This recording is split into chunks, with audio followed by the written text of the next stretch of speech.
pasada. Este tema no entraría en el parcial, ya cuando terminemos vamos a hablar un poquito sobre eso. Ahí tienen ya disponibles las pautas, así que si las quieren ver en el aula virtual, después las conversamos cuando terminemos, antes de terminar la clase, ¿sí? Como les comentaba Julia, en el proceso de mejora que tenemos diferentes etapas, uno parte de una población original con condiciones de variabilidad para poder hacer la selección de los materiales de interés. Si esa variabilidad no está presente, uno la tiene que generar y la genera normalmente a través de un cruzamiento.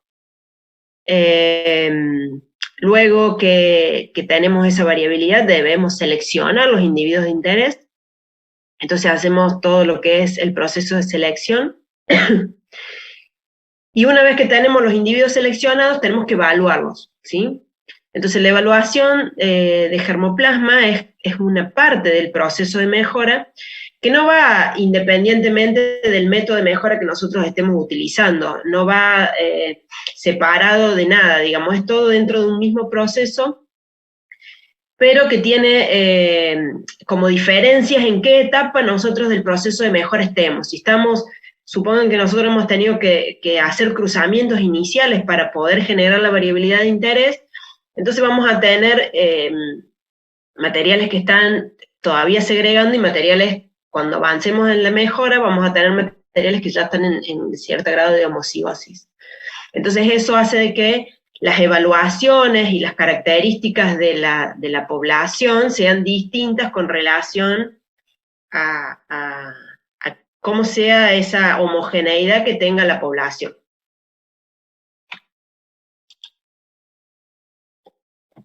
Entonces, las evaluaciones de germoplasma las dividimos o las separamos en dos etapas. Una son las etapas tempranas y otra las etapas avanzadas. Cuando hablamos de etapas tempranas, estamos hablando, por ejemplo, de esta fracción en donde el material todavía está segregando. Recuerden que acá en este caso hacemos el cruzamiento de un padre 1 por un padre 2. En la F1 no podemos hacer selección, eso les tiene que quedar claro, no se puede hacer selección, y a partir de la F2 empezamos a ver la variabilidad o ver las posibles combinaciones de individuos que nos van a permitir a nosotros hacer la selección del individuo adecuado, o por lo menos ver esa variabilidad. Entonces, F2, F3 y F4, hasta F5, tenemos cierto grado de homocigosis, perdón, de heterocigosis, que se va a ir disminuyendo a medida que avancemos en las autofecundaciones. En estas primeras etapas, las que nosotros llamamos etapas tempranas.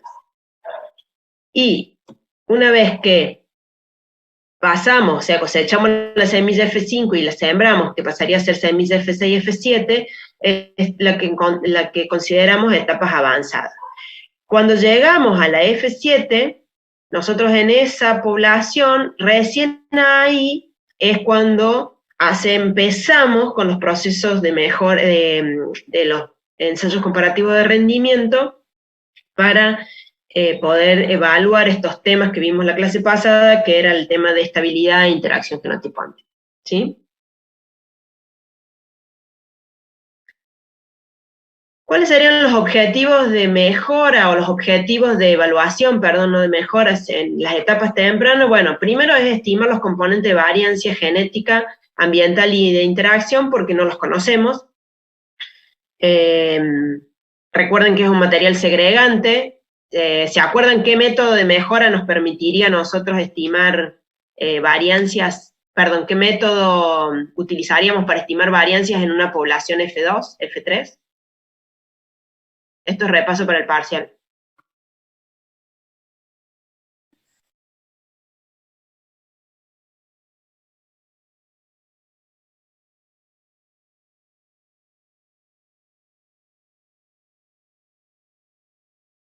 ¿Era el de retrocruzas? El de las retrocruzas sí, pero vos para las retrocruzas, ¿qué necesitabas? Selección basal. No. Para estimar las variancias, ¿se acuerdan que nosotros utilizábamos diferentes metodologías para estimar variancia genética, variancia ambiental y variancia de interacción en el caso que la tuviéramos? ¿Qué metodologías utilizamos? Bien, una ANAVA. ¿Pero la ANAVA te servía para una población segregante? No. ¿Ah?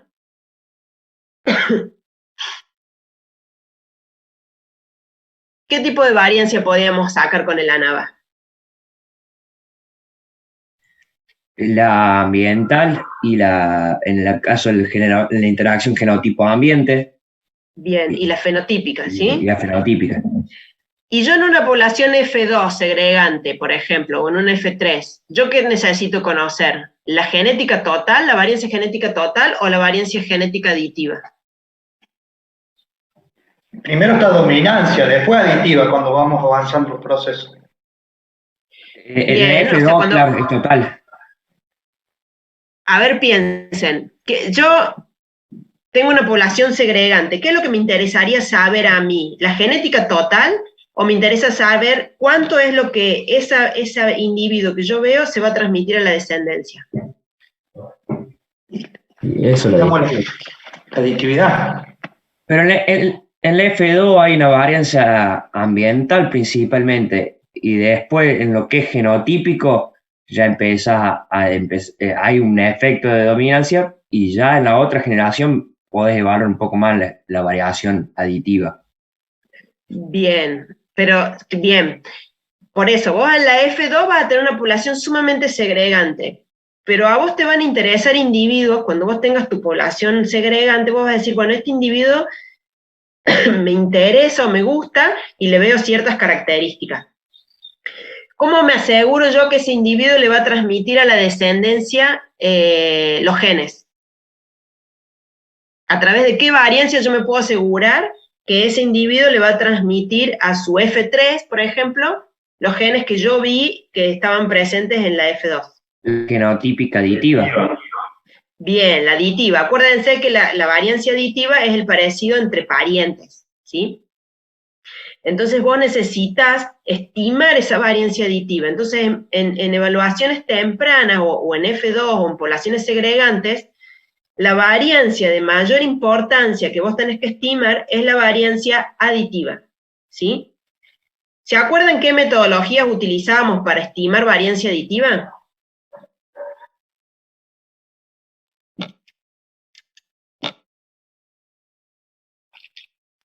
Una era la metodología de la regresión, ¿se acuerdan? Con el B. Entonces te decía que si vos utilizabas, era la covariancia entre padres e hijos. Entonces el B te daba que si la heredabilidad era de un solo padre, no me acuerdo bien, pero me parece que era la heredabilidad es igual a 2B, y si es la media de los dos padres, la heredabilidad es igual a B, y si es la media de un solo padre, la heredabilidad es igual a 2B. ¿Se acuerdan de eso? Sí, sí. Bueno, entonces, en este tipo de etapas, estimar los componentes de variancia es sumamente importante para saber dónde estamos parados, para saber cuánto contamos de esa variancia genotípica, cuánto tenemos en variancia genética, cuánto es el ambiente, cuánto es la interacción a nivel genético en este caso, porque recuerden que cuando nosotros hacemos, a ver si lo dibujo acá, aunque sea.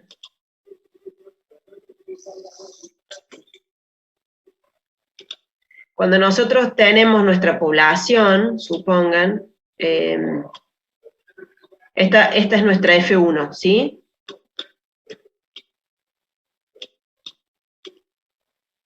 Esta es la F1.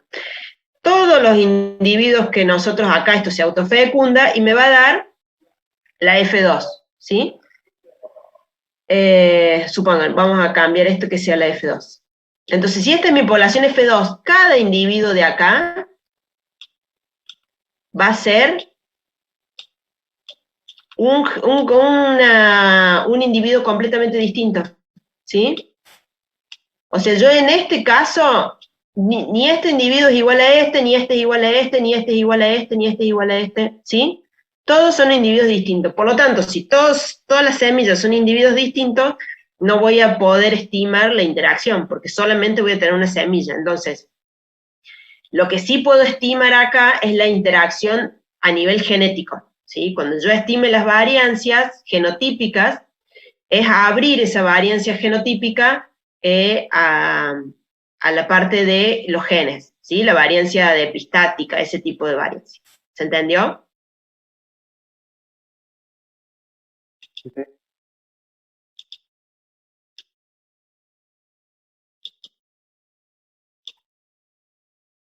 Bueno.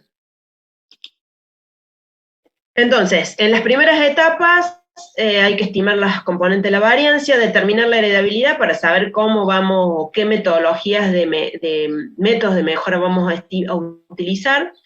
Se pueden estimar el avance genético para ver qué intensidad de selección deberíamos aplicar en sucesivas etapas. Y identificar genotipos superiores para ser seleccionados. Si bien los materiales acá están segregando, o sea que año a año van a tener variabilidad, pero ya se puede tener una idea de los genotipos que sean superiores en función de cómo se comporten, por ejemplo, en el primero y segundo año, ¿sí? Siempre teniendo la salvedad de que pueden seguir segregando. Entonces, normalmente una F2 tiene un gran número de genotipos, entre 2.000 y 5.000. Ese número es un rango que depende de la especie. Por ejemplo, en el caso de garbanzo, cuando uno hace la F2, uno hace cruzamientos y de cada planta, que le tenés que dar condiciones para que la planta se súper desarrolle, y te pueden dar máximo 200 semillas, ¿sí? 150. O sea que tampoco son poblaciones muy grandes, porque de cada planta vas a tener. Entonces después vos, cuando tenés 4 o 5 F2, por ejemplo, si hiciste, no sé, si hiciste 30 cruzamientos y sembraste las 30 F1, bueno, cuando tenés la F2 ves en función y elegís la población que más variabilidad te dio, ¿sí? Si una te dio 30 y la otra te dio 150, y bueno, elegirás la población F2 de 150. Lo ideal no es mezclarlas. Sí, a las otras poblaciones las guardas y decís la población 1, suponete, bueno, me dio tantos genotipos y la otra, porque se supone que son todas distintas. No hay repeticiones de los genotipos. En lo que le decía, cada individuo es un genotipo distinto. Hay una alta influencia ambiental, como decías vos, Alexis, en cuanto a la expresión de los caracteres. Acá el ambiente juega un papel muy importante. Genotipos altamente heterocigotos. Hay efectos de dominancia y epistasia, por eso es importante estimar o determinar los componentes de variancia, y una alta competencia entre plantas. Acá, la que es más fuerte, la que tiene los mejores genes, va a sobrevivir con relación a las otras, ¿sí? Entonces acá hay una alta competencia haciendo que sobrevivan las mejores plantas. Bueno, una población F2 no es, parece mucho más homogénea, pero se podría considerar que cada una de estas plantas o cada uno de estos individuos esto es un trigo. Esto sería un maíz. Fíjense acá la variabilidad, ¿sí? Se pueden ver plantas más altas, más bajas. Bueno, en sí esto es un hijo de híbrido, ¿sí? Entonces acá se puede observar un poco esa variabilidad. Acá tenemos una población segregante en quinoas también, ¿sí? Entonces se puede observar la variabilidad de colores en el caso de las panojas. Y bueno, si nos fijamos un poco mejor, que no se ve bien acá en la foto, pero se puede ver las estructuras de panojas también, ¿sí? Que algunas más laxas, otras más compactas, etc. Bueno, esto sería en el caso de los ajíes. Estos son ajíes, más que ají se consumen, por supuesto, pero son más ornamentales. Entonces, lo que se busca a nivel ornamental, se busca justamente que haya esta variabilidad para dar ese colorido en los jardines, tratando de no tocar mucho la planta, porque son bastante picantes. Así que, pero bueno, esta es se consumen, por supuesto, no es que no se consuman, pero el fin es más ornamental. Esto es, por ejemplo, en una población segregante de tomates. Esto que están acá es la F1, fíjense, acá se puede observar la homogeneidad de la F1, ¿sí? Y se puede observar la heterogeneidad a partir de la F2.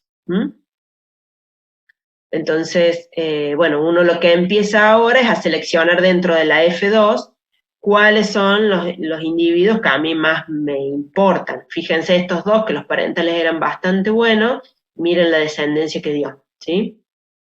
Estos, fíjense, también son bastante homogéneos, sin embargo, la F2 que nos da es una F2 un poco más homogénea, por lo tanto, se podría estar diciendo que no hay mucha diferencia genética entre estos parentales, porque se observa más homogeneidad dentro de la F2.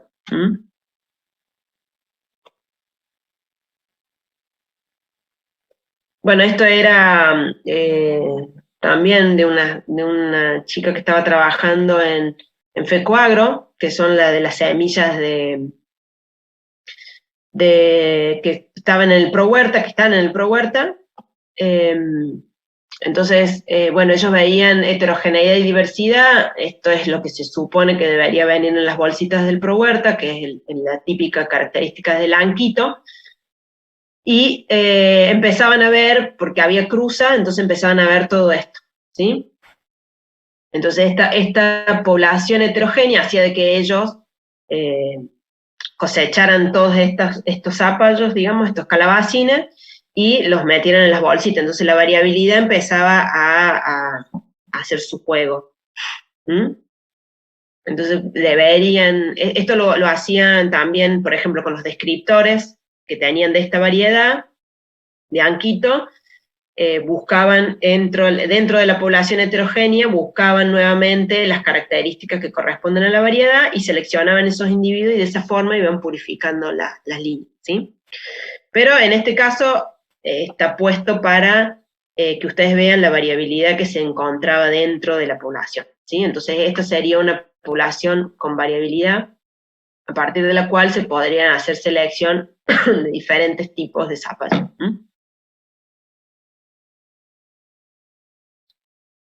¿Cómo se trabaja en la selección en una F2? Bueno, la selección es visual, yo no tengo más opción que ir y elegir la planta que a mí me interesa.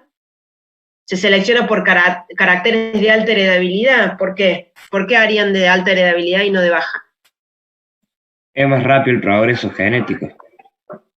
Bien, eso por un lado. ¿Y qué otra característica? En función de la característica de la población. Perdón, alguien habló y justo lo tapé.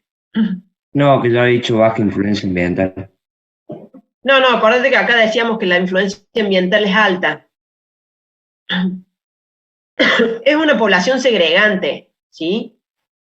Es una población segregante, por lo tanto, es una población que sus genes están en movimiento continuamente. Entonces, ¿qué tenemos que asegurarnos? Y bueno, que tenga alta heredabilidad, que el ambiente, como decís vos, Alexis, no juegue un rol muy importante y generalmente son caracteres cualitativos los que se seleccionan en este tipo de población, ¿sí? No podemos seleccionar rendimiento, por ejemplo, acá, porque acá estaría muy enmascarado por el ambiente y por las condiciones ambientales, por lo tanto, no estaríamos haciendo una buena selección. Entonces, en este caso se seleccionan caracteres de alta heredabilidad, si son cuantitativos, de alta heredabilidad, y básicamente los cualitativos, que son resistencia a enfermedades, el ciclo, si es el ciclo corto o largo, el hábito de crecimiento, esto que comentaba Julia. Entonces, bueno, la resistencia a enfermedades, si está presente o ausente. Hay enfermedades que son cuantitativas porque tienen más influencia del ambiente, o son muchos genes los que codifican para la enfermedad. Entonces, no estarían dentro de este rango, pero la mayoría de las enfermedades son de caracteres cualitativos, ¿sí?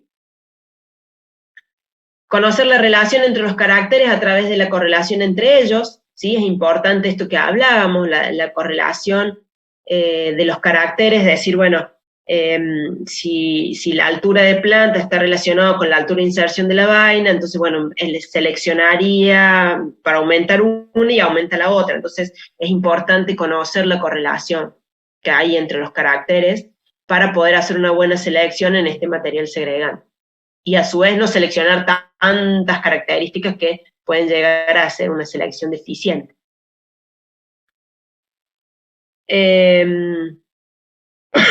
Entonces, por ejemplo, para conocer la correlación o la relación entre variables en trigo, se utiliza el coeficiente de Pearson, ¿sí?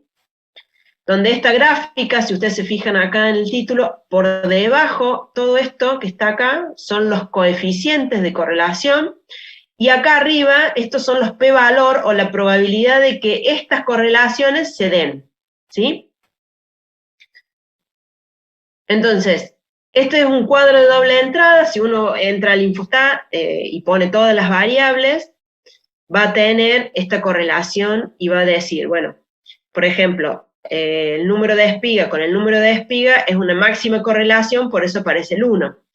Después tenemos número de espiga con biomasa. Este exponente a la menos 0 quiere decir, bueno, acá le debe estar faltando algún otro número, ¿eh? Por ejemplo, exponente a la menos 6 quiere decir que hay 6 ceros por delante de la coma, por lo tanto es altamente significativo, ¿sí? Y bueno, y así sucesivamente. Entonces, ¿qué se empieza a hacer? Y bueno, se empieza a hacer las correlaciones y se empieza a ver, primero se fija cuáles son significativas, ¿sí? Por ejemplo, esta de acá, debe estar acá está. El PI es el amarillamiento del pedúnculo de la espiga. Fíjense que no es significativo, salvo con la senescencia de la hoja